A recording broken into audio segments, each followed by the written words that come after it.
Hi, today we're looking at the PAT paper from 2012 going through question 4. So question 4 says, if the radius of the circle shown is little r, find the area of the shaded region in terms of little r.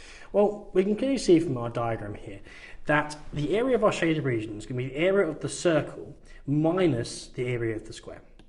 So area of shaded region will be the area of the circle minus the area of the square. Well, how are we going to find the area of the square? Well, to find the area of a square, we simply need to know the length of one of the sides. And then we know the area will be that side times that side, i.e. that side squared. So what we do is we can label on this diagram here our centre of the circle and draw lines to the edge. What we notice is that each of these lines come from the centre of the circle to the edge and must therefore be radii, so both are of side length r. And they're at 90 degrees to one another. So if you haven't spotted this already, I advise you to go away and use this information to try and solve the question. So what we do is we notice now that we have a right-angled isosceles triangle. These two sides are the same length, which tells us that the triangle is isosceles, and therefore the angles at the top and the bottom are both the same.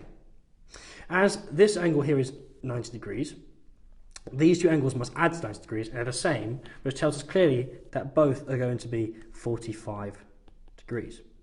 So we label our hypotenuse capital H, and we see here that we have sine of 45 degrees is going to be our opposite side, r, over capital H. So we write that down. So we have sine 45 is our opposite side, little r, over our hypotenuse, capital H, which tells us that h is going to be r over sine 45. Now we know sine 45 is 1 over root 2. So this comes out to give us root 2 little r. So h equals root 2 little r. So now we have the side lengths of our square. So you can simply read off that the area of square is h squared, which is root 2 r squared. Root 2 gives you 2, r squared gives you r squared.